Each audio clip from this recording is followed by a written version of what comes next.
Good evening, everyone. Hope you all are doing good. So in the last class, we were discussing marathon on building materials. काफ़ी सारे materials हमने cover भी कर लिए हैं. Cement कर लिया है, लाइम कर लिया है, मोटार कर लिया है, एग्रीगेट कर लिए हैं, वाटर कर लिया है, एडमिक्सचर कर लिया है, कंक्रीट की हम डिस्कशन कर रहे हैं. कंक्रीट में भी हमने एक दो प्रॉपर्टीज़ की तो बात कर ही ली है. वन और two properties of the concrete is also being covered. Workability की बात कर ली है. आज के टॉपिक में हम will try to go for the strength.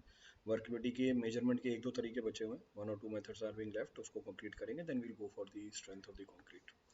Start करने से पहले बेसिक अनाउंसमेंट्स है. So prior to the starting of the topic we have basic announcements. Price hike is coming soon. 8 June से प्राइस हाइक आ जाएगी. तो this is the time to go for the subscription. Then GATE और ESC के subscription के लिए 0% EMI का offer भी launch किया गया आपके लिए. Then 1-to-1 live mentorship is also being rolled out for iconic users. Then next combat is on 5th of June. Scholarship test series है, इसमें जो भी स्कॉलरशिप मिलती है उसको आप यूज़ कर सकते हैं सब्सक्रिप्शन अवेल करने के लिए. देन डेली स्कॉलरशिप टेस्ट भी रोल आउट कर दी, जैसे हमारा कॉम्बैट था.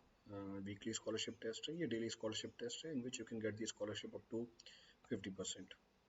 देन अन अकेडमी PYQs भी रोल आउट कर दिए. इसमें you will get the last 10 years subject wise PYQs for your practice. Then community feature is also being added for the Android user. Exactly Telegram or WhatsApp की तरह है. You can connect directly with the educators and learners also. Then for GATE and ESE, GATE and ESE 23, GATE and ESE 24, 8th June को हमारा bilingual batch launch हो रहा है. Topic which is starting is surveying, then engineering hydrology, then engineering mathematics. Then GATE 22 और ESC 21 के rankers आपको highlight करके दे दिए थे, शोकेस किए हुए हैं पहले भी हमने. ये तो हमारे बेसिक अनाउंसमेंट्स है. अब हम बढ़ते हैं हमारे मेन पॉइंट ऑफ डिस्कशन की तरफ. कंक्रीट चल रहा था हमारा. So we were talking about concrete.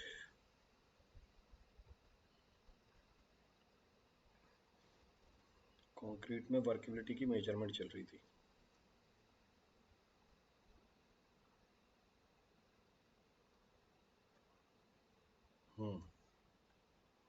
This was under discussion.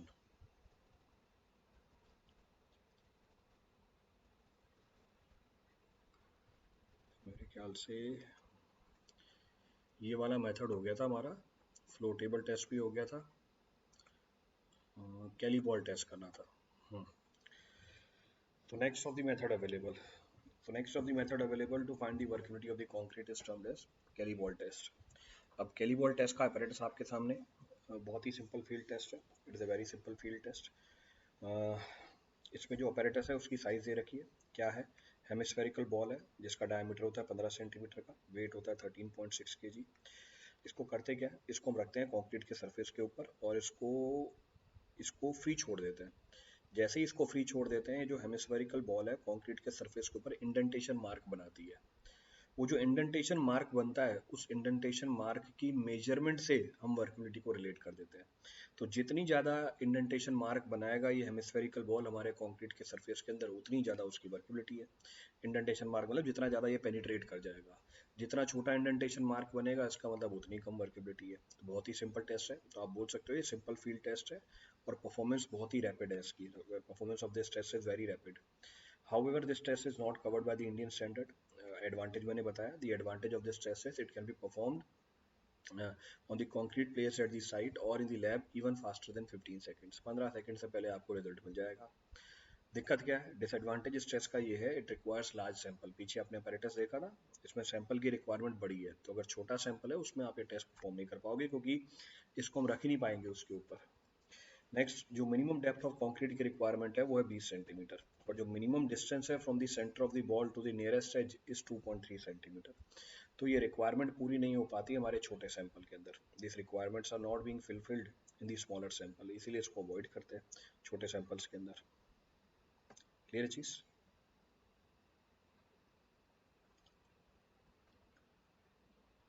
Clear है? चलो, बढ़िया बात है, बढ़िया बात है. देन एक और टेस्ट है हमारे पास. जैसे हमारा ये कैली बॉल टेस्ट था, वैसे ही के स्लम टेस्ट है. के स्लम टेस्ट भी बहुत ही सिंपल टेस्ट है. इसमें हमारे पास एक पेनिट्रोमीटर होता है. इस पेनिट्रोमीटर को हम इंसर्ट करते हैं कंक्रीट के सैंपल के अंदर।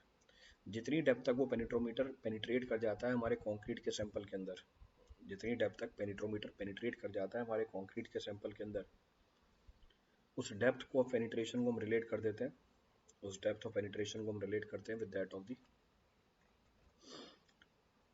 With that of workability. तो अगर डेप्थ ऑफ पेनिट्रेशन ज़्यादा है तो वर्केबिलिटी ज़्यादा है, डेप्थ ऑफ पेनिट्रेशन कम है तो वर्केबिलिटी कम। तो के स्ट्रम टेस्टर बोला जाता है इसे। तो एक वो भी टेस्ट है हमारे पास, that is also one of the test available, तो उसको भी अडॉप्ट किया जा सकता है, that can also be adopted.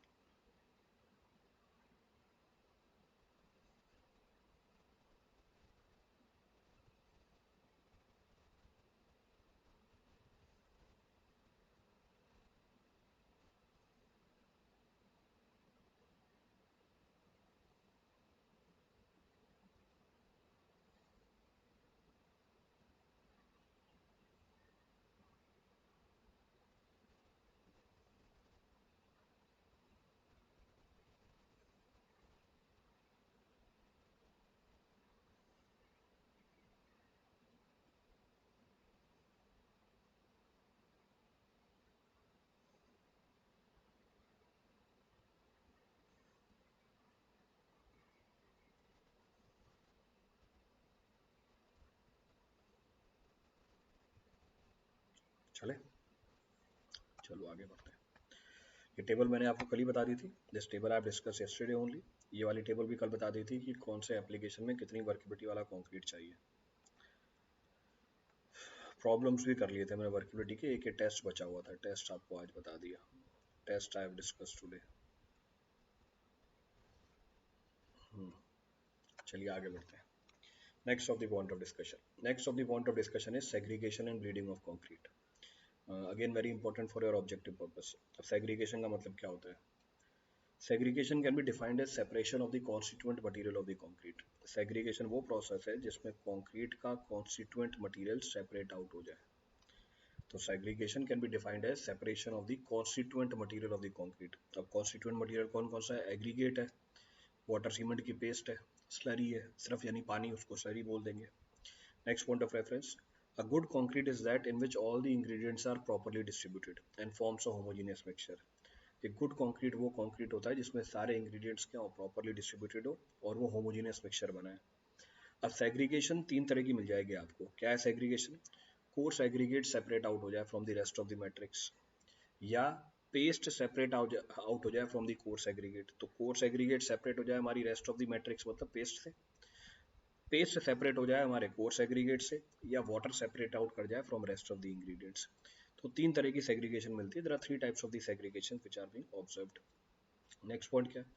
The conditions which are favourable for segregation. तो कौन कौन सी कंडीशन है जो फेवरेबल होती है सेग्रीगेशन के लिए?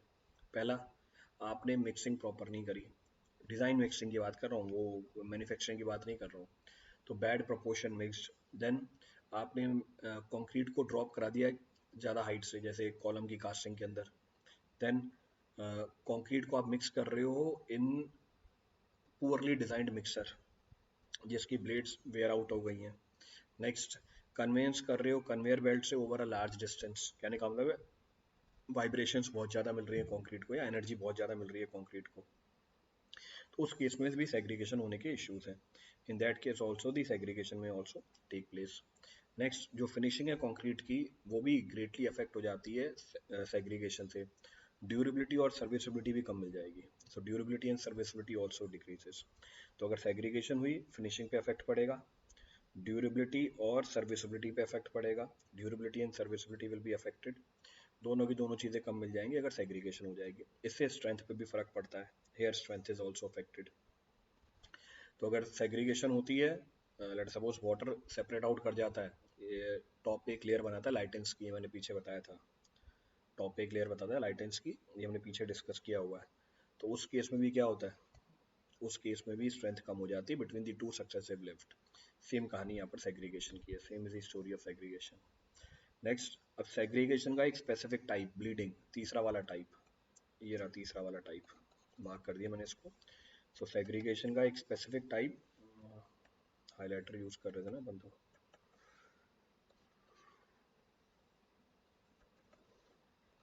ये है। तो सेग्रीगेशन का एक तीसरा वाला टाइप है हमारा ब्लीडिंग। क्या होता है bleeding? Bleeding is referred as water gain. Bleeding को रेफर किया जाता है वाटर गेन। क्या मतलब है? It is a particular form of segregation in which some amount of water from the concrete comes out to the surface. क्यों? क्योंकि इसकी स्पेसिफिक ग्रेविटी क्या होती है? कम होती है। ये एक पर्टिकुलर फॉर्म है सेग्रीगेशन का जिसमें कुछ पानी कंक्रीट में से बाहर आके सरफेस पे जमा हो जाता है। क्लियर है चीज? ब्लीडिंग आपको प्रीडोमिनेंटली किस कंक्रीट में मिलेगी? जो वेट मिक्स होता है, यानी जिसमें वाटर कंटेंट ज़्यादा हो, जिसकी प्रोपोर्शनिंग प्रॉपर नहीं की गई हो, या इनसफिशिएंटली मिक्स हो, प्रॉपरली आपने मिक्स नहीं किया। टेंडेंसी ब्लीडिंग की बढ़ जाती है बहुत ही थिन मेंबर्स के अंदर, जैसे रूफ स्लैब हो, जैसे रोड स्लैब हो, या जब कंक्रीट को आपको ले करना है सनी वेदर के अंदर। नेक्स्ट, अगर ब्लीडिंग की वजह से वाटर सरफेस पे आ जाता है और एक्यूमुलेट कर जाए, ये एक लेयर बनाता है जिसको हम बोलते हैं लाइटेंस। और ये लाइटेंस दो लिफ्ट के बीच की जो स्ट्रेंथ है उसे कम कर देता है। This lightens reduces the strength between the two successive lift. तो it reduces the strength between the two successive lift. Clear है? तो ये हमारी ब्लीडिंग कहलाती है। This is our bleeding. चलो आगे बढ़ते हैं। नेक्स्ट नेक्स्ट जानकारी ब्लीडिंग की है कि ब्लीडिंग की जो रेट होती है वो इंक्रीज करती है with time up to 1 hour. There after the rate decreases but continues up to the final setting of the cement. यानी 10 घंटे तक ये कहानी चलती रहती है। तो ब्लीडिंग की रेट बढ़ती है अब टाइम के साथ, 1 घंटे तक बढ़ती जाएगी, उसके बाद डिक्रीज करेगी, पर ब्लीडिंग होती रहेगी जब तक सीमेंट फाइनली सेट नहीं हो जाता। ब्लीडिंग को मेजर कैसे करते हैं? How the bleeding is being measured? Cylindrical container लेते हैं जिसका वॉल्यूम है 0.01 मीटर क्यूब, डायमीटर है 250 mm, हाइट है 280 mm। टैंपिंग रॉड यूज करते हैं जो हमने स्लम टेस्ट में यूज करी थी, और पिपेट यूज करते हैं पानी को बाहर निकालने के लिए। क्लियर है? तो ये बात भी समझ में आती है। This point can also be understood. पानी को बाहर निकाल के हम ग्रेजुएटेड जार के अंदर रखते हैं जिसका वॉल्यूम कितना है? 100 क्यूबिक सेंटीमीटर है। फिर क्या करते हैं?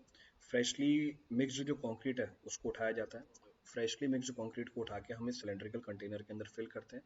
डेप्थ रखी जाती है 250 mm की। 5 लेयर के अंदर फिल करते हैं। हर लेयर को प्रॉपरली कॉम्पैक्ट किया जाता है by subjecting to 25 number of blows. Cylinder kept किया जाता है लेवल सरफेस के ऊपर, इसकी कोई वाइब्रेशन नहीं होनी चाहिए। टेम्परेचर रखा जाता है 27 ±2 डिग्री सेल्सियस। जब हमारा सिलेंडर भर गया इसको हम कवर कर देते हैं लिड के साथ। क्लियर है? इसके बाद पानी उठ के सरफेस पे आ जाता है। 10-10 मिनट की इंटरवल पे हम इस पानी को बाहर निकालते हैं कंक्रीट की सरफेस से। कैसे? With the help of the pipette. किस में रख देते हैं? जो हमारा कैलिब्रेटेड जार है उसमें रख देते हैं। फिर जब आपका टेस्ट खत्म हो जाए, यानी जब 10 घंटे पूरे हो जाए, when the test is finished it means when the 10 hour are completed, हम टोटल वॉल्यूम नोट कर लेते हैं। So total quantity of the bleeded water to the total quantity of the water in the sample of the concrete, ये हम note करते हैं। This will give you the bleeding quantity of the water. ये आपको bleeding quantity निकाल के दे देगा पानी की। 100 से मल्टीप्लाई कर दोगे तो परसेंटेज के फॉर्म में आ जाएगा। If you multiplied with the 100 you will get the quantity in the percentage. तो जो भी पानी आपने बाहर निकाला, so whatever quantity of the water you have extracted with the help of the pipette is the indicator of what? ये indicator है किसका? उस पानी का जो ब्लीड होके बाहर आया है। It is the indicator of the water which is bleeded out.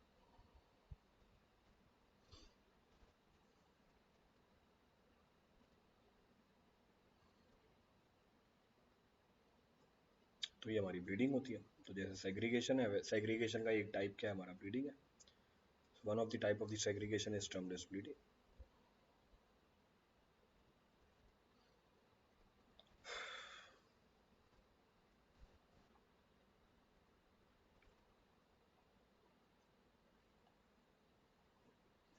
Total quantity of bleeding water, total quantity of the water, ये सैंपल ऑफ वाटर नहीं है, सैंपल ऑफ कॉन्क्रीट है। इन सैंपल ऑफ कॉन्क्रीट तो water लिखा हुआ है in sample of concrete. चलें आगे।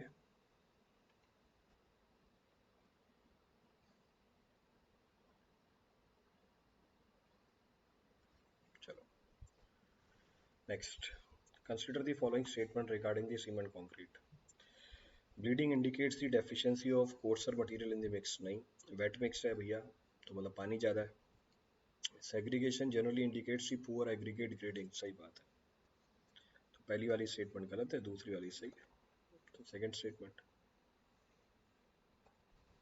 Next, separation of the water or water sand cement from freshly mixed concrete is known as bleeding। अभी कर क्या है, इसी को तो bleeding बोला जाता है।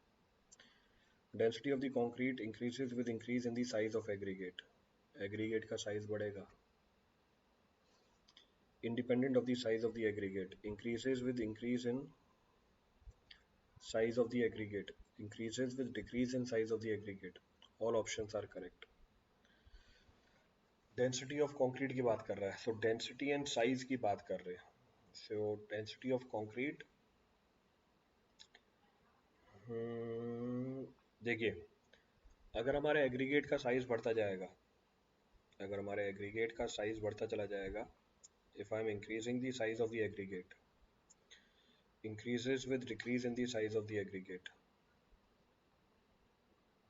एग्रीगेट का साइज छोटा करता चला गया।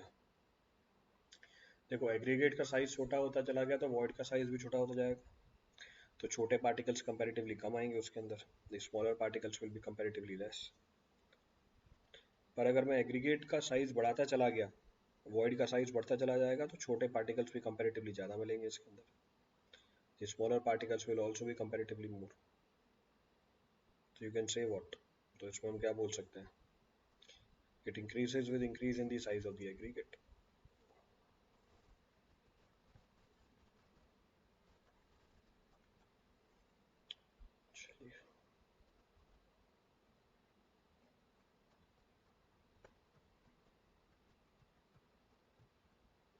नेक्स्ट आ गई हमारी अगली property of concrete. So now I'll be talking about the next property of the concrete, which is strength of the concrete. So next of the property is strength of the concrete. तो देखो, ये strength of concrete मैंने पीछे aggregates में discuss किया हुआ है।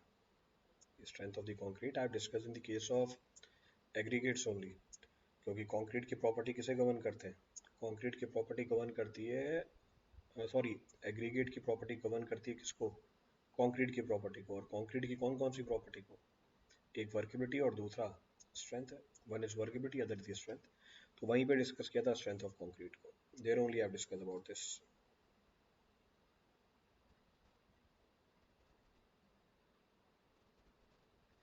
उसी को डिस्कस करेंगे डिटेल में, that only it will be discussed.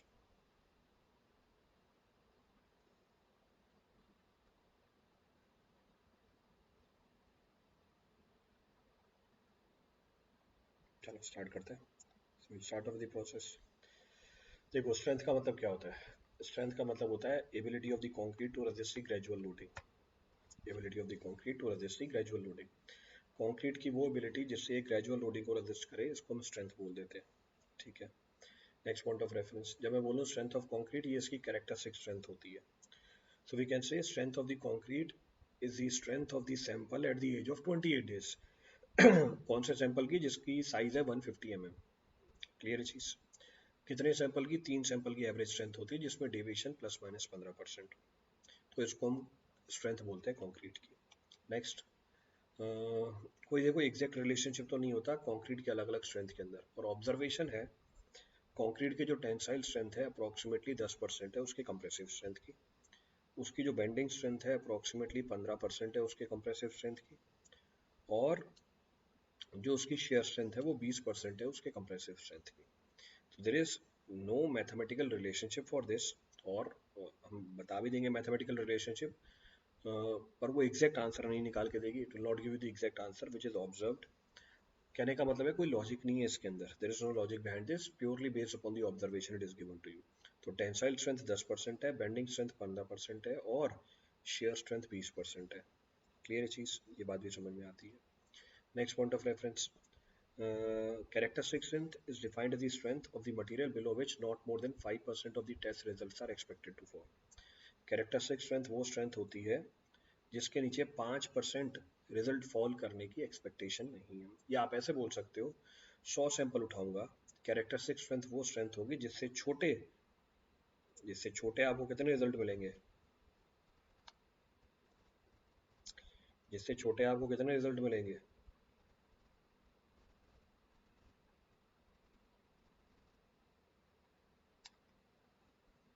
Characteristic strength वो स्ट्रेंथ है जिससे छोटे आपको कितने रिजल्ट मिलेंगे, 5% रिजल्ट मिलेंगे सिर्फ, इसको हम बोल देते हैं कैरेक्टरिस्टिक स्ट्रेंथ। क्लियर चीज। चलो नेक्स्ट बात करते हैं कौन कौन से फैक्टर हमारे स्ट्रेंथ ऑफ कंक्रीट को गवर्न करते हैं। बहुत ही इंपॉर्टेंट फैक्टर्स हैं, एक एक करके उठाते हैं। So now we talking about the factors affecting the strength of the concrete. There are several factors which affects the strength of the concrete. पहला फैक्टर, पहले फैक्टर को हम बोलते हैं वाटर सीमेंट रेशियो। देखो जब हमने पीछे डिस्कशन कर रही थी हमने बोला था सवालों के अंदर जब भी वाटर सीमेंट रेशियो दी जाती है हमेशा बाय मास दी जाती है। whenever this ratio is given it is always given by mass। तो ये हमेशा ध्यान रखते हैं कि सवालों में ये बाय मास दी जाती है, ध्यान रखना, बस इतना सा ही बोला है मैंने और कुछ नहीं बोला है। चलो आगे बढ़ते हैं। Strength of the concrete primarily depends upon this water cement ratio as per our Abrahams law. Abraham ये बोलता है कि जो कंक्रीट की स्ट्रेंथ है वाटर सीमेंट रेशियो के इनवर्सली प्रोपोर्शनल है। तो उसने एक मैथमेटिकल रिलेशनशिप भी दी, बोला strength of the concrete is equal to A upon B raise to the power X, जिसमें एक्स क्या है मेरा वाटर सीमेंट रेशियो है। पर ध्यान रखना एब्राहम्स लॉ में जो एक्स है ये बाय वॉल्यूम है, यानी वाटर सीमेंट रेशियो आप बाय वॉल्यूम यूज करोगे। ए और बी कांस्टेंट है जिसकी वैल्यू 96.7 है। क्लियर है, और होनी भी चाहिए, there should be the case. तो वाटर सीमेंट रेशियो की अगर बात करें, वाटर सीमेंट रेशियो अगर ज़्यादा हुआ तो स्ट्रेंथ हमें कम मिलेगी, स्ट्रेंथ विल बी लेस। पानी ज़्यादा सीमेंट कम, पानी ज़्यादा सीमेंट कम, इसका मतलब क्या हुआ, इसका मतलब ये हुआ कि एक्सेस वाटर वेपराइज कर जाएगा, एक्सेस वाटर वेपराइज कर जाएगा भैया, वॉइड छोड़ जाएगा, वॉइड छोड़ जाएगा, उससे क्या होगा, लोड कैरिंग कैपेसिटी कम हो जाएगी, जो एरिया अवेलेबल है लोड के ट्रांसफर के लिए वो कम हो जाएगा। The area which is available for transferring of the load that will be decreased. तो स्ट्रेंथ हमें कम मिलती है, strength comes out to be less.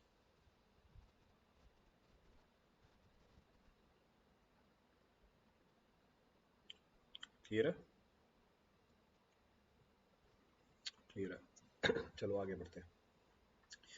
Next point of reference क्या बोल रहे हैं, नेक्स्ट पॉइंट ऑफ रेफरेंस ये है कि एब्राहम्स लॉ के हिसाब से जो स्ट्रेंथ है कंक्रीट की वो सिर्फ डिपेंडेंट है किसके ऊपर, वाटर सीमेंट रेशियो के ऊपर, जबकि ऐसा नहीं है।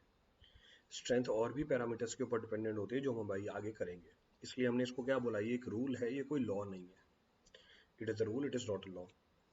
अब इस अब इस स्ट्रेंथ को एब्राहम से पहले भी इंडिकेट किया हुआ था इन terms of water cement ratio. Not only water cement ratio, इसने तो एयर कंटेंट को भी इंक्लूड कर रखा था। तो वाटर सीमेंट रेशियो का मतलब क्या हुआ, वॉइड, वाटर किस में प्रेजेंट है, वॉइड के अंदर प्रेजेंट है। पर हम स्ट्रेंथ ऑफ कंक्रीट को रिलेट कर सकते हैं वाटर सीमेंट रेशियो के साथ using one more relationship. According to this strength of the concrete is equal to some constant K, कुछ एक कांस्टेंट है K, into C upon C plus E plus A. अब C क्या है हमारा, volume of cement, ई क्या है हमारी वॉल्यूम ऑफ वाटर, और ए क्या है हमारा वॉल्यूम ऑफ एयर। तो देखो ये हवा का वॉल्यूम भी जोड़ रखा है। अब ये रिलेशन किसने दी थी, फेरेट ने दी थी। Now as per Feret volume of air is also included. Why volume of air is also included? Because it is not only the water cement ratio but also the degree of compaction which governs the strength of the concrete। इसने हवा के volume को भी जोड़ दिया। क्यों हवा के वॉल्यूम को जोड़ दिया, क्योंकि सिर्फ वाटर सीमेंट रेशियो नहीं, ये मैंने आपको कल वाली क्लास में बताया था कि जो डिग्री ऑफ कॉम्पैक्शन है वो भी स्ट्रेंथ को गवर्न करता है, और degree of compaction is related with what, air content. हम एयर को तो रिमूव कर रहे थे कॉम्पैक्शन कराने के बाद, we are removing air only after carrying out the compaction. और इस बात को समझने के लिए क्या है हमारे पास, इस बात को समझने के लिए देख लो रिलेशनशिप है हमारे पास, तो कंप्रेसिव स्ट्रेंथ और वाटर सीमेंट रेशियो। तो चेक करो, अगर वाटर सीमेंट रेशियो बढ़ रही है तो हमारी स्ट्रेंथ क्या हो रही है, कम हो रही है। ये स्ट्रेंथ किसकी है, हमारी फुल्ली कॉम्पैक्टेड कंक्रीट की है, it is off fully compacted concrete. पर जरा चेक करो, अगर कॉम्पैक्शन पूरा नहीं है, इनसफिशिएंट कॉम्पैक्शन है, तो देखो स्ट्रेंथ कम भी हो रही है। तो strength is observe to be less. Vibration से कॉम्पैक्शन कराया स्ट्रेंथ ज़्यादा मिलेगी, हैंड कॉम्पैक्शन कराया स्ट्रेंथ कम मिलेगी आपको, strength will come out to be less, obviously बात है। तो अगर हमने कॉम्पैक्शन प्रॉपर नहीं कराया the strength will come out to be less, क्योंकि एयर भी प्रेजेंट होगी। अगर वॉल्यूम ऑफ एयर बढ़ता जाएगा, जरा चेक करो इस रिलेशन के हिसाब से स्ट्रेंथ क्या होती जाएगी, कम होती चली जाएगी, the strength will start decreasing.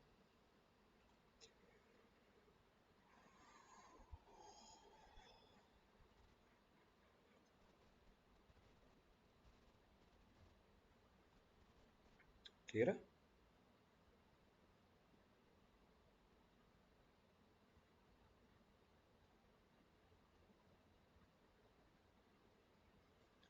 पहला फैक्टर क्या है जो कंक्रीट के स्ट्रेंथ को गवर्न करता है? पहला फैक्टर है हमारा water cement ratio. First of the factor is termed as water cement ratio. चलिए आगे बढ़ते हैं। अच्छा, पीछे हमने कंप्रेसिव स्ट्रेंथ को रिलेट किया था वाटर सीमेंट रेशियो के साथ। See this curve is non linear, ये कर्व वेरी कर रही है। अगर आपको ये वेरिएशन कांस्टेंट चाहिए, instead of relating the compressive strength with water cement ratio, you can relate the compressive strength with cement water ratio. Check करो, अब हमने कंप्रेसिव स्ट्रेंथ को रिलेट कर रखा है किसके साथ? सीमेंट वाटर रेशियो के साथ। अब ये लीनियर रिलेशनशिप आती है तो उसको इंटरपोलेट कर सकते हैं। It can B interpolated very easily, linear interpolation possible है।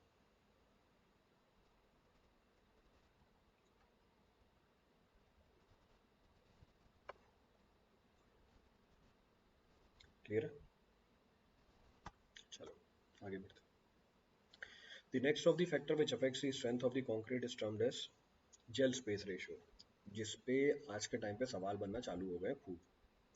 कन्वेंशनल में भी आते हैं, ऑब्जेक्टिव में भी सवाल आते हैं, तो उसका भी हमें ध्यान रखना है। We have to take proper care of that. अब क्या है जेल स्पेस रेशियो? जो वैलिडिटी है वाटर सीमेंट रेशियो की as given by the Abrams law, it was very limited, वो बहुत ही लिमिटेड थी। एक्चुअल में जो स्ट्रेंथ है कंक्रीट की at constant water cement ratio depends upon other factors also. तो जो स्ट्रेंथ है कंक्रीट की at constant water cement ratio, ये और भी फैक्टर्स पे डिपेंड कर जाती है। कौन कौन से फैक्टर्स पे? Degree of compaction, degree of hydration, temperature during the hydration, formation of the cracks और फिशर्स, और air content in the concrete. तो इतने सारे फैक्टर हैं जो कंक्रीट की स्ट्रेंथ को गवर्न करते हैं। There are so many factors which govern the strength of the concrete, keeping the water cement ratio constant. Clear चीज? So instead of relating the strength with the water cement ratio, it is more appropriate to relate the strength with gel space ratio. Gel कौन सी? CSH jail.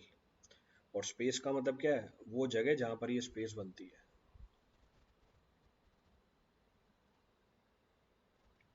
Clear है?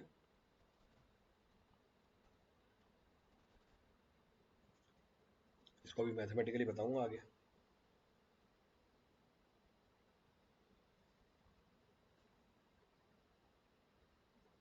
चलो आगे बढ़ते हैं। Next point of reference, अभी जो ratio है, इस रेशियो को हमने डिफाइन कैसे कर रखा है? जेल स्पेस रेशियो को।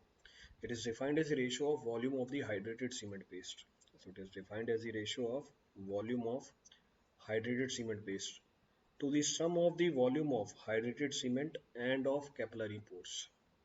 capillary pores मतलब voids। कहने का मतलब है ये रेशियो डिफाइन कैसे की हुई है? Volume of the hydrated cement paste to the volume of the voids। voids के अंदर ये चीजें प्रेजेंट रहती है। अब आगे ये जेल स्पेस रेशियो स्ट्रेंथ के साथ फर्दर रिलेटेड है। कैसे? डायरेक्ट रिलेशनशिप है। So strength is equal to 240 into gel space ratio raise to the power 3। तो एक्स हमारी जेल स्पेस रेशियो है और 240 क्या है? हमारी इंट्रिंसिक स्ट्रेंथ है कंक्रीट की। 240 क्या है इसमें? इंट्रिंसिक स्ट्रेंथ है कंक्रीट की, एमपी है, यानी न्यूटन पर एमएम स्क्वायर। क्लियर चीज? अब अगर मैं बात करूं जेल स्पेस रेशियो की, if I talk about the gel space ratio, देखो उसका फायदा क्या है। जो रिलेशनशिप अब्राहम ने दी थी उसमें स्ट्रेंथ रिलेटेड थी वाटर सीमेंट रेशियो के साथ, और वो वैलिड थी किसके लिए? 28 दिन की स्ट्रेंथ के साथ और fully compacted concrete. So we can say the relationship between the water cement ratio and strength was valid for 28 days strength of fully compacted concrete. But the relationship between the strength and gel space ratio is independent of the age. वो age के independent है। Clear है चीज? अब jail space ratio आप complete hydration और partial hydration दोनों के लिए अलग अलग निकाल सकते हो। इस एक्सप्रेशन को मैं डिराइव भी करके दे सकता था, पर मैराथन में उसका डेरिवेशन सेंस नहीं रखता। तो gel space ratio for complete hydration is equal to 0.65 divide by 0.32 into C plus W naught. Clear है चीज? अब सी क्या है यहाँ पे, या अल्फा की वैल्यू क्या है? पार्शियल हाइड्रेशन में मैंने बस क्या लगा दिया? In case of the partial hydration क्या लग गया? बस यहाँ पे अल्फा एक फैक्टर लग गया। A factor alpha is being applied, जो हमें क्या बताता है? जो हमें ये बताता है कि कितनी हाइड्रेशन हुई है, how much of the hydration has taken place. अब यहाँ पर जो पैरामीटर्स हैं उनका मतलब बता देता हूँ। तो 0.65 सी। अब सी का मतलब क्या है भाई यहाँ पे? What the meaning of C here? So C is the weight of cement. So C is weight of cement in grams। तो सी है वेट हमारे सीमेंट का इन ग्राम्स के अंदर। क्लियर चीज। डब्ल्यू नॉट क्या है? What is W naught? It is the volume of mixing water.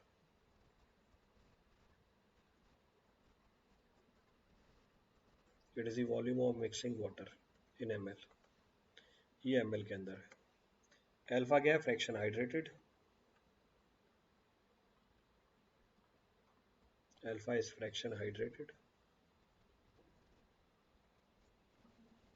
Alpha is fraction hydrated. तो आगे निकल के हमारी जेल स्पेस रेशो। आपको ये सारे पैरामीटर दिए होंगे, कैलकुलेशन करवाएगा। All these parameters will be given to you and he will make you do the calculation.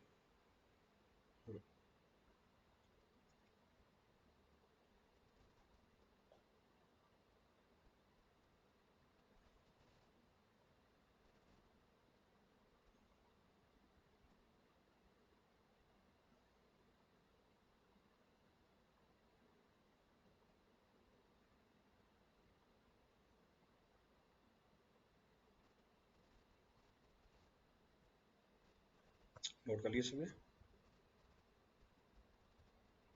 चलो बढ़िया, आगे बढ़ते हैं।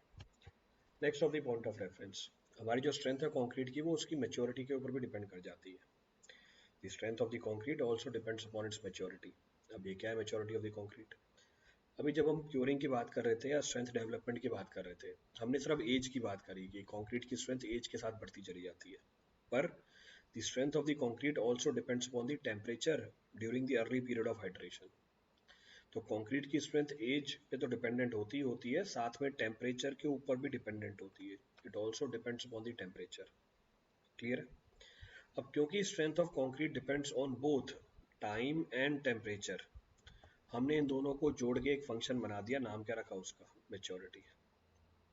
हमने इन दोनों को जोड़ के एक फंक्शन बना दिया, नाम क्या रख दिया? मेच्योरिटी। तो मेच्योरिटी ऑफ कंक्रीट क्या है? Maturity of the concrete is defined as summation of product of time and temperature. So maturity of the concrete is defined as the product of time and temperature. तो time और temperature के product को हम क्या बोल देते हैं? Maturity बोल देते हैं। तो अगर मैं बोलूँ मेच्योर कॉन्क्रीट है, इसका मतलब क्या हुआ? स्ट्रेंथ ज़्यादा है उसकी। अगर मैं बोलूँ इमेच्योर कॉन्क्रीट है, इसका मतलब क्या हुआ? स्ट्रेंथ कम है उसकी। अब मेच्योरिटी ऑफ कॉन्क्रीट निकालने के लिए हम जो रेफरेंस टेम्परेचर लेते हैं वो है 11 डिग्री सेल्सियस। मेच्योरिटी रिपोर्ट किस में करते हैं? डिग्री सेल्सियस आवर या डिग्री सेल्सियस डे के अंदर। सो मेच्योरिटी ऑफ कंक्रीट एनालाइज करने के लिए जो एवरेज वैल्यू ली जाती है टेम्परेचर की वो है -11 डिग्री सेल्सियस, और रिपोर्ट करते हैं डिग्री सेल्सियस आवर या डिग्री सेल्सियस डे के अंदर। जो स्टैंडर्ड कैलकुलेशन होती है मेच्योरिटी की, for that the value of the maturity of concrete is taken to be 19,800 degree Celsius hour. So standard calculation के लिए maturity of the concrete is taken as 19,800 degree Celsius hour. ये हमारी maturity है fully strength attain किए वाले concrete की। Clear है? अगर आप कंप्रेसिव स्ट्रेंथ और मेच्योरिटी का वेरिएशन देखो, see it comes out to be linear. तो अगर मुझे मेच्योरिटी पता है, मैं क्या निकाल सकता हूँ? मैं कंप्रेसिव स्ट्रेंथ निकाल सकता हूँ। अब या तो आपको ये कर्व पता हो, या इसको मैं मैथमेटिकल टर्म में लिख देता हूँ। It can be written in terms of mathematical term. कैसे? It is equal to A plus B log maturity by 1000। ये मेरी वही मैथमेटिकल इक्वेशन आ गई। पर ये क्या बताएगी equation? It is the strength at any maturity as the percentage of the strength at the maturity of 19,800 degree Celsius. कहने का मतलब ये है, हमारे कंक्रीट की मेच्योरिटी है x, और जो फुल्ली मेच्योर्ड कंक्रीट है उसकी मेच्योरिटी कितनी है? 19,800 डिग्री सेल्सियस। क्लियर है? तो हमारे कंक्रीट की स्ट्रेंथ कितना परसेंट है? हमारे कंक्रीट की स्ट्रेंथ कितना परसेंट है फुल्ली मेच्योर्ड कंक्रीट के सामने? तो हमारे कंक्रीट की स्ट्रेंथ कितना परसेंटेज है? मैं बोलूँ 20% है, इसका मतलब फुल्ली मेच्योर्ड कंक्रीट की जो स्ट्रेंथ है उसका 20% हमारे कंक्रीट की स्ट्रेंथ होगी। क्लियर है? अब ये ए और बी डिपेंड कर जाते हैं किसके ऊपर?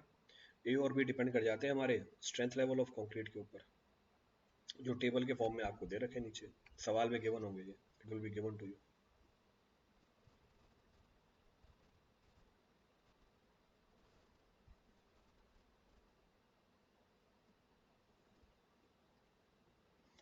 नोट कर लो फटाफट ऐसे।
नोट कर लिया। चलो आगे बढ़ते हैं। नेक्स्ट पॉइंट क्या बोल रहा है? नेक्स्ट पॉइंट बोल रहा है, if the strength eight given maturity is known, अगर आप एक को पर्टिकुलर मेच्योरिटी पे स्ट्रेंथ की वैल्यू नोन है, then the number of days required to reach the same strength at any other temperature can also be found. तो अगर आपको स्ट्रेंथ पता है at given maturity, then you can calculate the number of days required to reach the same strength at any other temperature. How? With the help of the following relationship. So time required to reach the same strength at any other temperature of given maturity is equal to m, जो maturity आपको पता है, upon 24 into T minus minus 11। T क्या है हमारा temperature, जिस दूसरे temperature पे आपको सेम स्ट्रेंथ चाहिए और टाइम की कैलकुलेशन हमें करनी है।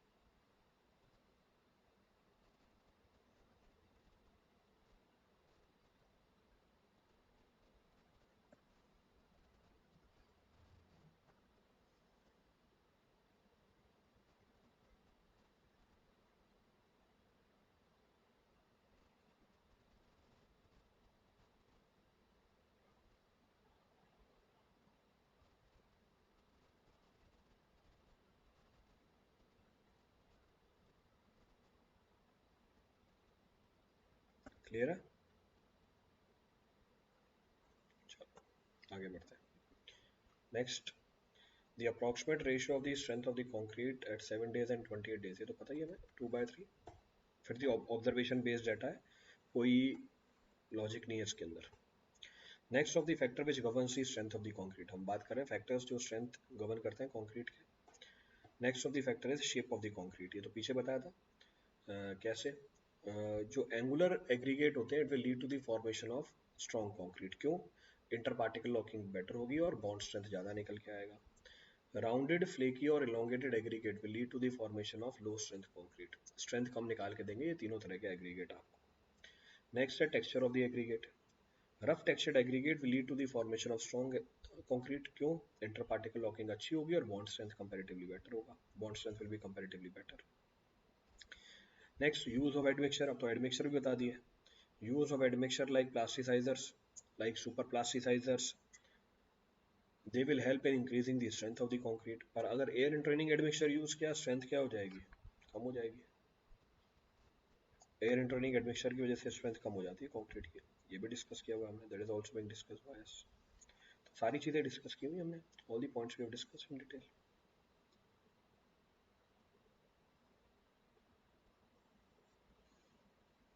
नोट करो फटाफट।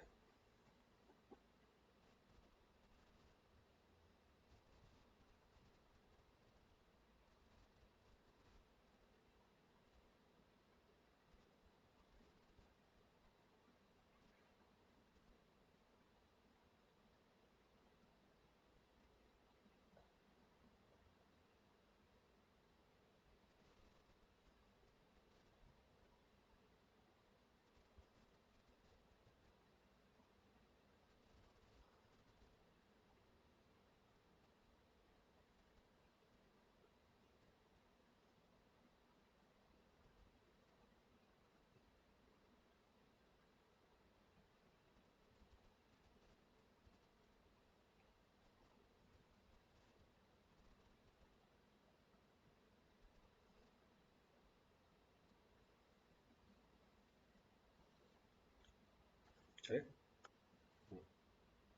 चलो देखिए अब इसके ऊपर प्रॉब्लम पूछा हुआ है। Which one of the following is the correct statement? Smaller size of aggregate in the concrete mix. Smaller size of aggregate, छोटे size के aggregate है, provides large surface area for bonding with the mortar matrix, which increases the compressive strength and reduces the stress concentration at the mortar aggregate interface. सही बात है, absolutely correct. Surface area ज़्यादा होता है छोटे size के particle का, तो अगर पार्टिकल साइज छोटा होगा तो surface area will come out to be comparatively more. Absolutely correct.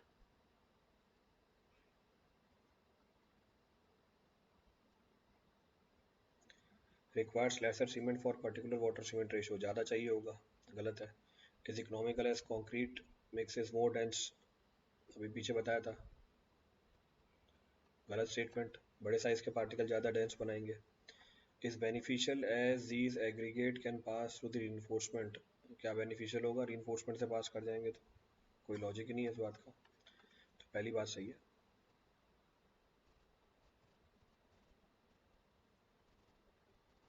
First statement is correct.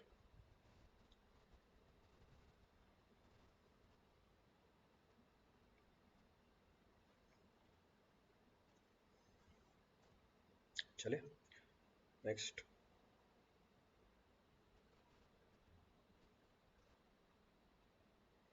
Match the list 1 with list 2।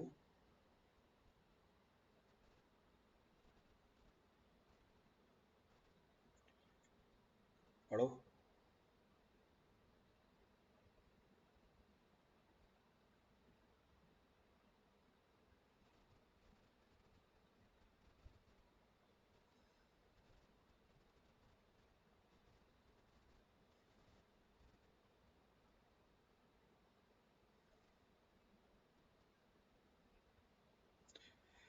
देखिए क्या है, rounded aggregate, crushed aggregate, flaky aggregate, irregular aggregate.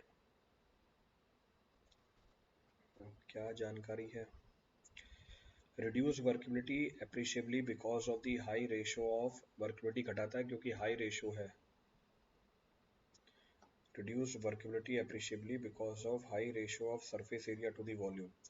अच्छा, सरफेस एरिया ज़्यादा है। अब सरफेस एरिया ज़्यादा किसका होता है? जिससे वर्केबिलिटी कम हो रही है। ठीक है, सरफेस एरिया ज़्यादा है। फ्लेकी एग्रीगेट्स का होता है ये तो,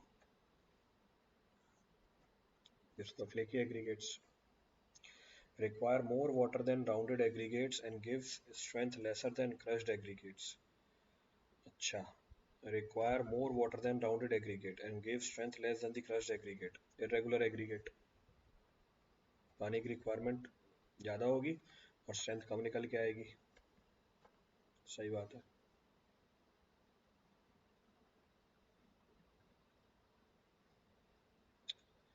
next, give concrete of higher compressive strength due to development of stronger aggregate mortar bond। ठीक है, ज़्यादा स्ट्रॉन्ग बॉन्ड बना के देता है। क्रश्ड एग्रीगेट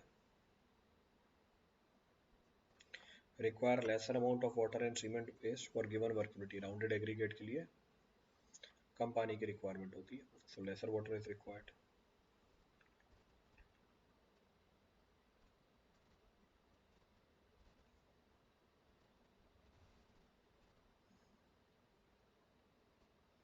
तो आ गया, देखो ऑप्शन मैच करा लो कौन सा मैच कर रहा है। चलो next point of discussion is अब कंप्रेसिव स्ट्रेंथ निकाले कैसे, या स्ट्रेंथ कैसे निकाले। स्ट्रेंथ तो प्रूव करी थी, कंप्रेसिव स्ट्रेंथ है, टेंसाइल स्ट्रेंथ है, बेंडिंग स्ट्रेंथ है। So how to find that, कैसे निकालना है उस बात को। तो अभी तक हम बात कर रहे थे ये स्ट्रेंथ डिपेंड किसके ऊपर करती है, अब हम बात करेंगे स्ट्रेंथ निकालें कैसे, how to find the strength. So we'll do the analysis of the compressive strength test. First is, this test is performed to find the compressive strength of the concrete. Clear चीज?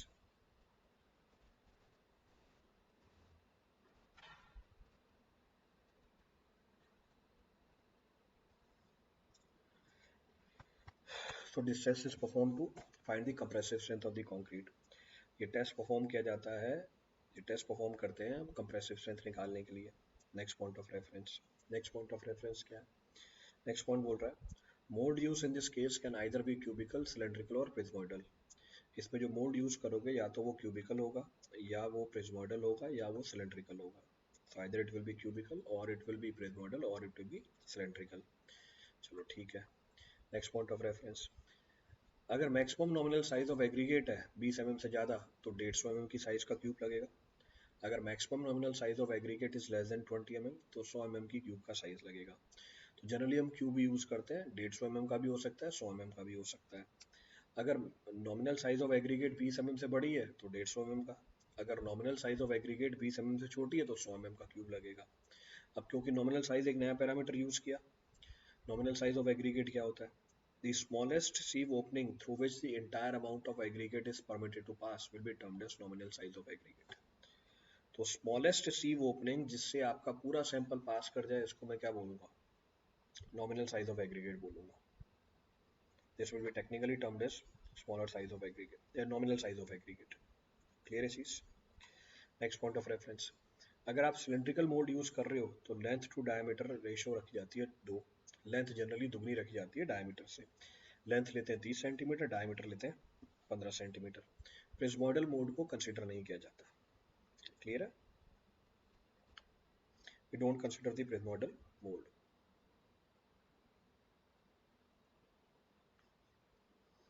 चलो ये तो हमारी mould की बात हो गई। Next बाकी कंडीशंस की बात कर लेते हैं। फर्स्ट, जिस भी कंक्रीट का आपको टेस्टिंग करनी है उसको फिल किया जाता है मोल्ड के अंदर इन दी लेयर्स ऑफ 50 mm। जैसे हमारा 150 mm का क्यूब है तो 50 mm की लेयर होगी तो 3 लेयर आ जाएंगी। हर लेयर को फिल करने के बाद प्रॉपरली कॉम्पैक्ट किया जाता है। कॉम्पैक्ट करते हैं किसकी मदद से? Compaction is done with the help of what? With the help of the same tamping rod. जो हमने स्लम्प टेस्ट में यूज कर रखी है एग्जैक्टली वही टैंपिंग रॉड यहाँ पर भी यूज होती है, तो उसमें कोई चेंज नहीं है। क्लियर चीज? फर्क बस ये कि पिछली बार ब्लो दे रहे थे 25, इस बार ब्लो देने हैं आपको 35। जब मोल्ड कंप्लीटली फिल हो जाता है उसको रखते हैं एक ऐसी जगह पे which is free from vibration. कितने टाइम के लिए? 24 प्लस माइनस हाफ आवर के लिए। टेम्परेचर रखा जाता है 27 plus minus 2 degree Celsius. Humidity रखी जाती है 90 डिग्री सेल्सियस की। 24 घंटे बाद हम सैंपल को हटाते हैं, इसको पानी में इमर्स कर देते हैं। पानी में क्यों इमर्स किया? ये तरीका होता है क्यूरिंग करने का। क्लियर चीज? It is method to carry out the curing. अब जिस भी एज पे आपको टेस्ट की स्ट्रेंथ चाहिए, जिस भी एज पे आपको टेस्ट स्पेसिमन की स्ट्रेंथ चाहिए, उस एज पे आप क्या करो? सैंपल को हटाओ, इसके ऊपर यूनिफॉर्म लोड लगाओ। यूनिफॉर्म ग्रेजुअल लोड कितना? 14 न्यूटन पर एम स्क्वायर पर मिनट। ग्रेजुअल लोडिंग है तभी इसको 14 न्यूटन पर एम स्क्वायर पर मिनट से इंक्रीज कर रहे हो। ग्रेजुअल बनाने के लिए क्या, यूनिफॉर्म बनाने के लिए क्या किया? इसके ऊपर स्टील प्लेट्स रख दी जाती हैं। तो हमारा जो सैंपल है इसके ऊपर भी स्टील प्लेट रखेंगे, नीचे भी स्टील प्लेट रखेंगे। ये हमारी यूनिफॉर्म लोडिंग हुई। ग्रेजुअल किस रेट से बढ़ाया गया? ग्रेजुअल बढ़ाया गया at the rate of 14 newton पर एम स्क्वायर पर मिनट। क्लियर चीज?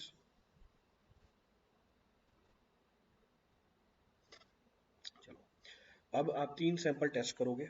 Average of 3 results will be taken as the strength of the concrete. तीनों के अंदर वेरिएशन कितना होना चाहिए? तीनों के अंदर वेरिएशन कितना परमिटेड है? हमारा सीमेंट था, वहां पे वेरिएशन कितनी परमिटेड थी? 15% की परमिटेड वेरिएशन थी, यहाँ पे 5% है। तो there was 15%, here it is 5%। Clear? चलो ये बात भी समझ में आती है। नेक्स्ट, अभी हमने पीछे क्या बात करी? पीछे हमने बात करी कि हम सैंपल के ऊपर क्या रखते हैं? स्टील की प्लेट रखते हैं। हम सैंपल के ऊपर स्टील की प्लेट रखते हैं। अब जब सैंपल के ऊपर स्टील की प्लेट रखी जाती है, इससे एक दिक्कत आता है। स्टील की स्ट्रेंथ ज़्यादा है कंक्रीट की स्ट्रेंथ से, तो स्टील कंक्रीट के फेलियर को रोकता है because of the straining effect between the two. कहने का मतलब है स्टील और कंक्रीट के बीच में फ्रिक्शन डेवलप होती है और वो भी हमारे क्यूब की स्ट्रेंथ को गवर्न करती है। That also governs the strength of the cube. जो अफेक्ट है स्टील का क्यूब के ऊपर, ये ज्यादा निकल के आता है अगर क्यूब की साइज छोटी हो। If the size of the cube is small. तुम्हारी रेफरेंस साइज कितनी थी? 150 mm की थी। इस अफेक्ट को समझाने के लिए हमने क्या किया? इस अफेक्ट को समझाने के लिए हमने एक पैरामीटर निकाल लिया जिसको हम बोलते हैं स्ट्रेंथ फैक्टर, या रिलेटिव स्ट्रेंथ फैक्टर भी बोल सकते हो। तो 150 mm की क्यूब जो थी उसकी जो स्ट्रेंथ आई मेरी, उसको मैंने स्ट्रेंथ फैक्टर दे दिया 1 का। अब अगर मैं साइज छोटी करता हूँ, स्ट्रेंथ और ज्यादा निकल के आती है। कितनी? 5% more than the strength obtained by 150 mm cube. पर अगर आप क्यूब की साइज बढ़ा देते हो, स्टील का इफेक्ट कम होता जाता है। The effect of the steel reduces. The effect of the steel reduces. तो चेक करो अब स्ट्रेंथ कितनी निकल के आती है? 95% of the strength obtained from 150 mm। और बढ़ाओगे तो स्ट्रेंथ और कम निकल के आएगी। It comes out to be 0.87। पीछे अगर सिलेंड्रिकल स्पेसिमेन यूज करोगे, उसकी साइज तो कितनी थी? 30 सेंटीमीटर की थी। तो जो सिलेंड्रिकल स्पेसिमेन है और जो 150 mm की क्यूब ऐसे कंपेयर करोगे, सिलेंड्रिकल स्पेसिमेन की स्ट्रेंथ 0.8 टाइम्स निकल के आती है। It comes out to be 0.8 times the strength of the same concrete obtained from the cube of 150 mm। Clear है चीज? ये बात भी समझ में आती है। नेक्स्ट पॉइंट ऑफ रेफरेंस जरा चेक करो। जैसे जैसे मैं h बाय बी या h बाय डी रेशो बढ़ा रहा हूँ, वैसे वैसे क्या हो रहा है? स्ट्रेंथ रिड्यूस होती जा रही है। क्यों? स्टील का इफेक्ट कम होता जा रहा है। The effect of the steel is reducing. Clear है? ये डाटा मैंने आपको कर्व के फॉर्म में बता दिया। The same data I have shown in the form of a curve. तो ऐसे भी समझ सकते हो कर्व के फॉर्म में। ये वेरिएशन मैंने आपको बताई दी थी, टेंसाइल स्ट्रेंथ, बेंडिंग स्ट्रेंथ और शियर स्ट्रेंथ। ये जो मैंने अभी डिस्कस किया स्टील का effect, the effect of the steel, same वही चीज़ है. Next, while testing the compressive strength of the cement concrete, the correct standard condition, temperature, age, humidity, size. Temperature 27 plus minus 2, age 28, humidity 90%, cube का size 15. Answer क्या आ गया? A. तो answer comes out to be है. ये हमारा concrete का strength भी खत्म होता है. Strength is also finished. तो पहली स्ट्रेंथ कौन सी थी हमारी? Compressive strength. दूसरी स्ट्रेंथ कौन सी है? Tensile strength. तो टेंसाइल स्ट्रेंथ टेस्ट हम क्यों परफॉर्म करते हैं? टेंसाइल स्ट्रेंथ टेस्ट हम इसलिए परफॉर्म करते हैं ताकि हम कंक्रीट की टेंसाइल स्ट्रेंथ निकाल पाए. सीमेंट में भी ये चीज़ डिस्कस करी थी कि अभी कोई एग्जैक्ट मेथड अवेलेबल नहीं है जो हमें ब्रिटल मटेरियल की टेंसाइल स्ट्रेंथ निकाल के दे दे. क्यों? क्योंकि हमारे पास अभी कोई ऐसा अपैरेटस नहीं है, ना ही ऐसा कोई मोल्ड है जो यूनिफॉर्म टेंसाइल स्ट्रेसेस को डेवलप करा दे फेलियर प्लेन के ऊपर. जो यूनिफॉर्म टेंसाइल स्ट्रेसेस को डेवलप करा दे फेलियर प्लेन के ऊपर. तो ऐसा कोई तरीका अवेलेबल नहीं है हमारे पास. This method is not available. Since this method is not available, क्योंकि ये मेथड अवेलेबल नहीं है हमारे पास, तो हम एग्जैक्ट टेंसाइल स्ट्रेंथ निकाल नहीं पाते. अभी कैसे निकालते हैं? अभी पहला flexural tensile strength test adopt करते हैं. क्या होता है फ्लेक्सुरल टेंसाइल स्ट्रेंथ टेस्ट के अंदर? इसमें हम मोल्ड बनाते हैं of size 15 centimetre by 15 centimetre by 70 centimetre अगर nominal size of aggregate is more than 20 mm, and 10 centimeter by 10 centimeter by 50 centimeter if the nominal size of aggregate is less than 20 mm. Clear है? जिस भी concrete की testing करनी है उसको 5 centimetre की layer में भरा, भरने के बाद इमर्स कर दिया पानी के अंदर 48 घंटे के लिए, जिसमें टेम्परेचर रखते हैं 27 plus minus 2 degree Celsius. Clear है? सैंपल को हटाया. सैंपल को हटाने के बाद it is placed over the roller supports जिसका डायमीटर होता है 38 mm का, और उनके बीच की स्पेसिंग होती है 60 या 40, 60 सेंटीमीटर या 40 सेंटीमीटर, डिपेंड कर जाएगा किसके ऊपर? डिपेंड कर जाएगा हमारे मोल्ड की साइज के ऊपर. अगर बड़े साइज का मोल्ड लिया स्पेसिंग बड़ी रखते हैं, छोटे साइज का मोल्ड लिया स्पेसिंग कंपैरेटिवली कम रखते हैं. Spacing is kept to be comparatively less. फिर क्या करते हैं? फिर इसके ऊपर लोड लगाते हैं. लोड लगाते हैं with the help of the roller. कौन से रोलर? टू रोलर, यानी 2 पॉइंट लोड लगता है. तो इस बात को समझाने के लिए मैं आपको डायग्राम ही बना के दिखा देता हूँ. ये मेरा स्पेसिमेन है, दिस इज माय स्पेसिमेन. दो साइज हैं स्पेसिमेन के. इसके ऊपर इसको हमने रखा रोलर सपोर्ट के ऊपर, और इसके ऊपर हमने लोडिंग भी लगाई रोलर सपोर्ट से. Loading is also being applied with the help of the roller. ये रोलर का साइज भी कितना है? सेम 38 mm ही है. इसकी स्पेसिंग कितनी होगी? बड़ा मोल्ड है तो 20 सेंटीमीटर, छोटा मोल्ड है तो 13.3 सेंटीमीटर. इस बार रेट ऑफ लोडिंग कितनी रखी जाती है? इस बार रेट ऑफ लोडिंग रखी जाती है 0.7 न्यूटन पर mm स्क्वायर पर minute up to failure. Sample fail करता है किसमें? टेंशन में. टेंशन कहाँ आएगी? न्यूट्रल एक्सिस के नीचे, यानी न्यूट्रल एक्सिस के नीचे. एक्सट्रीम टेंसाइल स्ट्रेस कहाँ डेवलप होंगे? बॉटम मोस्ट फाइबर पे. फेलियर कैसे दिखती है? बॉटम मोस्ट फाइबर पे क्रैक डेवलप हो जाता है. बॉटम मोस्ट फाइबर पे क्रैक डेवलप हो जाता है. उस क्रैक की दूरी मेजर करते हैं कहाँ से? लेट्स सपोज ये क्रैक डेवलप हुआ इस पॉइंट पे, तो उस क्रैक की दूरी मेजर की जाती है नियरेस्ट सपोर्ट से. The distance of the crack from the nearest support is noted. उस क्रैक की दूरी को हमने क्या नाम दे दिया? ए नाम दे दिया. ए की मेजरमेंट की मदद से हम क्या निकाल लेंगे? ए की मेजरमेंट की मदद से will calculate the value of tensile strength of the concrete. तो अगर ए की वैल्यू ज़्यादा निकल के आई 20 या 13.3 सेंटीमीटर से, तो tensile strength in bending is P L upon B D square.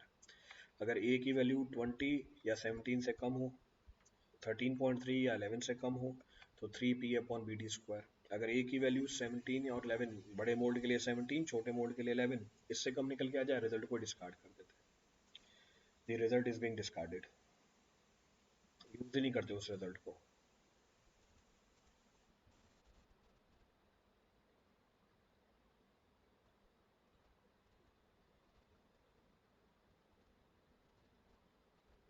Clear है?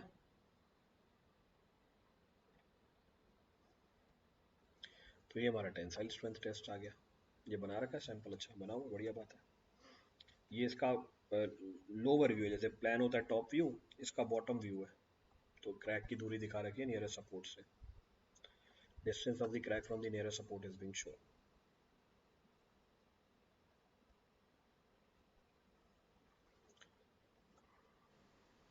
क्लियर है? चलो, ये factors affecting the strength of the concrete indirectly.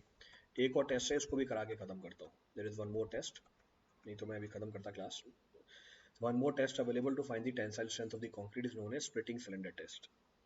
इस टेस्ट की एक्यूरेसी पीछे वाले टेस्ट से ज़्यादा है, पर हमारा कोड पीछे वाला टेस्ट बताता है। इस टेस्ट को ब्राजीलियन टेस्ट भी बोलते हैं। इस टेस्ट में सिलेंड्रिकल स्पेसिमेन यूज करते हैं जिसमें लेंथ टू डायमीटर रेशियो होती है 2। वही लेंथ अडॉप्ट करते हैं 30 सेंटीमीटर की, डायमीटर अडॉप्ट करते हैं 15 सेंटीमीटर का। तो सेम वैसा ही है जैसे पीछे वाला स्पेसिमेन था। फर्क बस ये है कि इस बार यहाँ पे स्पेसिमेन को लोड किया जाता है हॉरिजॉन्टली। पीछे लोड कर रहे थे कैसे, वर्टिकली। रेट ऑफ लोडिंग इस टेस्ट में है 2 न्यूटन पर एम स्क्वायर पर मिनट अप टू फेलियर। यहाँ पर अप्लाई क्या कर रहे हो, कंप्रेसिव लोड ही अप्लाई कर रहे हो। कंप्रेसिव लोड की एप्लीकेशन से कुछ दूरी तक तो कहाँ है, ये रहा। तो यहाँ पे हमने सिलेंडर को लोड किया हॉरिजॉन्टली, रेट ऑफ लोडिंग दे रखी है। जब आपने कंप्रेसिव लोड लगाया सिलेंड्रिकल स्पेसिमेन के ऊपर तो कंप्रेसिव स्ट्रेस डेवलप हुए कुछ दूरी पे। कितनी दूरी पे दिखा रखा है, d/12 from the point of application of load. पर जो मेजर पोर्शन है इसमें पॉइजन रेशियो की वजह से क्या डेवलप हुआ, टेंसाइल स्ट्रेस डेवलप हुआ। अब पीछे दिक्कत क्या बताई थी, टेंसाइल स्ट्रेंथ निकालना मुश्किल इसलिए है क्योंकि टेंसाइल स्ट्रेसेस यूनिफॉर्म नहीं होते। यहाँ पर भी यूनिफॉर्म नहीं है, चेक करो, here also it is not uniform. पर इसमें यूनिफॉर्मिटी कंपैरेटिवली ज्यादा है।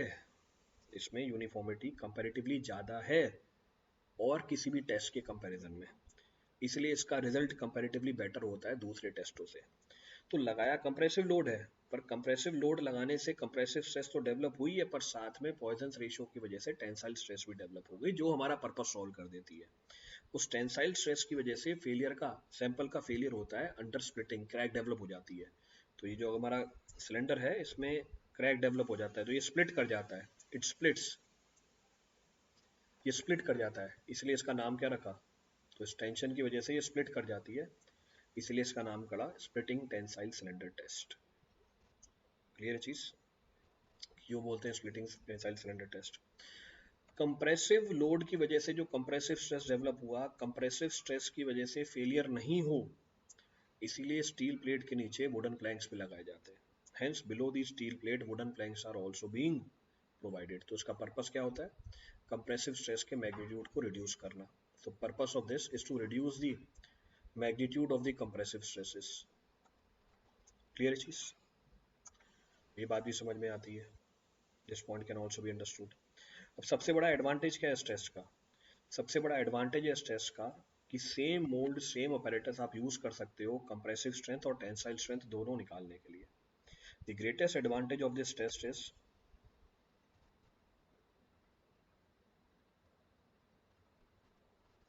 कि same specimen can be used to find the tensile strength also, and the same specimen can also be used to find the compressive strength also।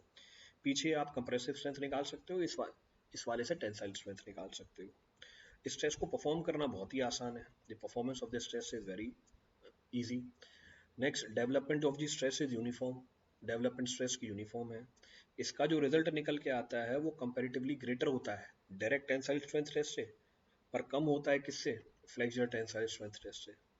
The result of the test which we performed just now is comparatively greater than the direct tensile strength test and less than that of the flexure tensile strength test। ये comparison करके बता दी। जिस load पे failure हुआ उसको note किया, जिस load पे नोट किया उसको फेलियर हुआ, the load at which failure takes place that is being noted, उसको नोट करने के बाद हमें क्या निकालना है, हमें ये सिग्मा एच ही तो निकाल ली है। We have to find the failure stress, ये रहा। तो tensile stress at which failure takes place is equal to 2p upon pi L D.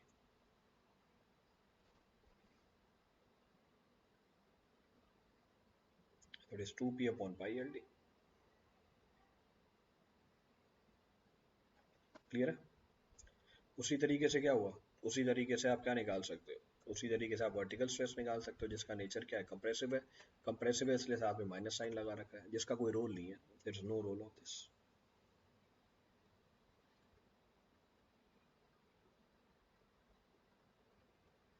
Clear है।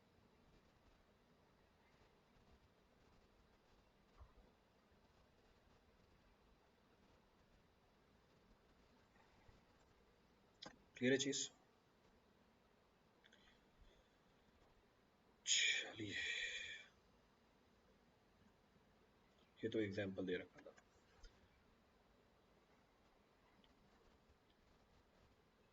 अच्छा ऑप्शन नहीं आता क्या इसका, ठीक है। The split tensile strength of M50 grade of concrete when expressed. Compressive strength कितनी होती है? 10 से लेके 15%।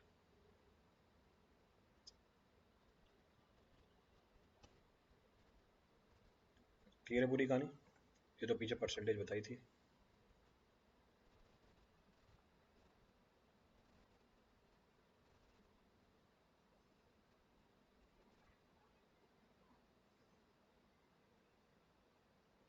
चले आगे।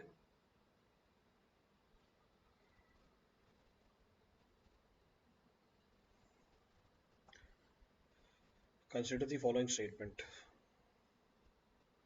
The correct sequence in the increasing order of the strength.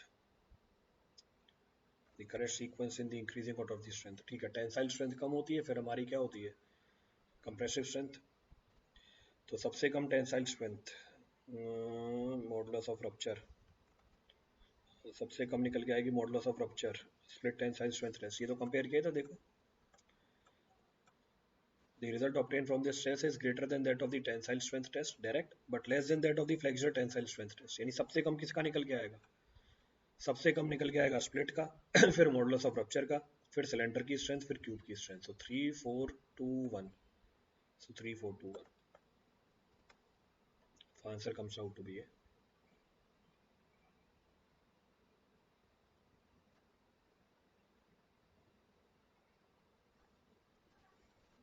चलो, तो खत्म हमारी कहानी। तो स्ट्रेंथ की जो टेस्टिंग है वो खत्म हो गई। The testing of the strength is finished. तो कल कंक्रीट मोस्ट प्रोबेबली देखूंगा, खत्म करने की कोशिश करूंगा। और इसके बाद मैं आपकी डीडीए की सीरीज भी स्टार्ट कर रहा हूँ। तो डीडीए का एग्जाम आ रहा है, उसके पीवाईक्यूज करना स्टार्ट कर देंगे। चलिए, thank you everyone, thank you all.